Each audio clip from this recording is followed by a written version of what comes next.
whole morning researching about Jeff's case. May he rest in peace.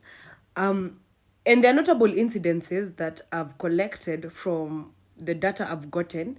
And I want you to come along with me because the math is not mathing.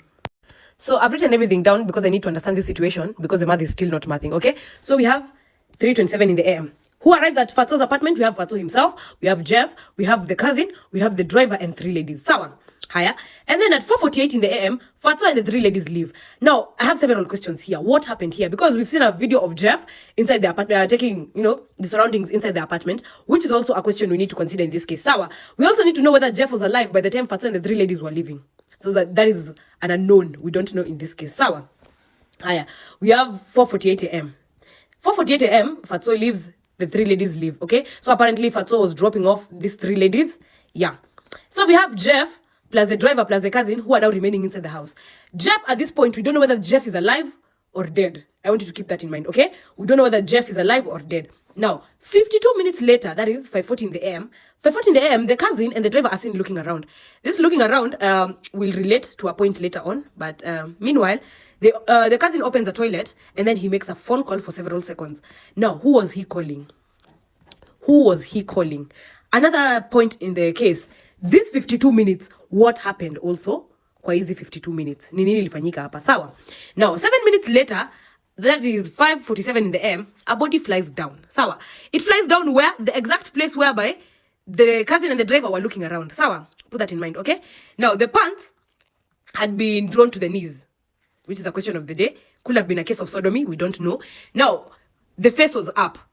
Now, I've written here reflex, okay? Sorry for the messy handwriting. Now, reflexes, for those who know biology, for those who did biology, you remember a thing about reflexes, So when you're falling, your body will tend to turn so that you can have a visual of where you're falling. Why was the face up? And the face being up, so meaning the contents of the head spilled out. Sawa. Haya. 2 minutes later, that is 5:49 in the AM, we have the cousin and the driver going live, I'm live streaming. I don't know who was playing a guitar. That is what we call an alibi. But then, 2 minutes later, if at all this was a case of suicide, okay? If at all Jeff had killed himself, sawa. In 2 minutes, watu wangekuwa wanangalia from the window to check what is happening. Sawa. Ama they will have at least try to see what is happening because I'm assuming by the time someone falls, there's noise, there's sound, okay? Which does not make sense. Now, minutes after 9 AM, we have Fatso returning. He comes back to his apartment. So he looks at the body and then he goes to his house. Apparently, some witnesses were saying that he was not remorseful. He had no shock in his face, which is another point in this case that needs to be investigated, okay? Now, here we are working with hypothesis, okay? And we have various unknowns in this case. Number 1, what happened between 3:27 AM and 4:48 AM? What happened hapa katikati? We need to know. Number 2, when Fatso and the 3 ladies, sorry for that, were leaving at 4:48 AM, was Jeff alive? If at all he was alive, what state was he in? Was he sober? Was he intoxicated? We need to know. Okay, if he was not alive, that makes Fatso and the 3 ladies suspects together with the driver and the cousin. So it means all of them are involved in the case. That is, if at all, Jeff was dead by the time Fatso and the 3 ladies were leaving. Okay, now let's continue. If at all Jeff was alive when Fatso and the 3 ladies were leaving, what happened in these 52 minutes between Jeff, the driver, and the cousin? Okay, what happened hapa katikati? Now at 5:40 AM, what was it that the cousin and the driver were looking around for? Okay, why were they looking around? Why did the cousin open a toilet? Who was this who was being called at 5:40 in the AM prior to the body flying down? Nani huyo alikuwa anapigiwa by the cousin? Okay, that is a hypothesis we also need that needs to be tested more or less.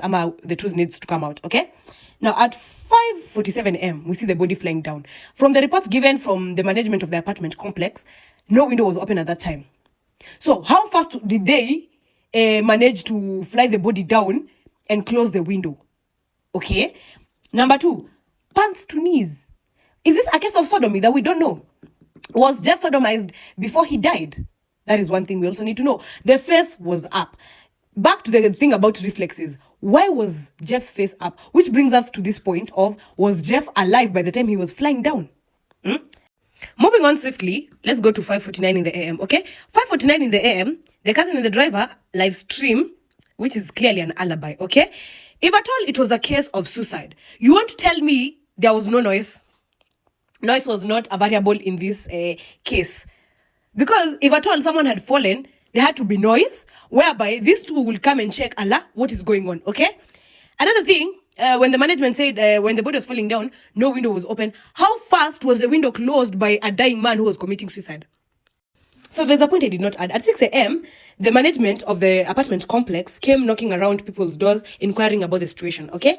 I want you to keep in mind these people were live streaming at 5:49 in the AM. So by the time these people were knocking the door at 6 a.m., the cousin and the driver were dead asleep. People who were live streaming 11 minutes ago. Okay. Now, let's go to minutes after 9 a.m. FATSO comes back. Can you have a detailed explanation of where FATSO was with evidence? He looks at the body, and some of the people say he did not have remorse, he was not shocked. Which brings me back to this point. What happened here? By the time FATSO was leaving, was Jeff alive? Why did the police mark it as a suicide? I'm praying Jeff gets the justice he deserves. However, from this case, we have more questions than answers.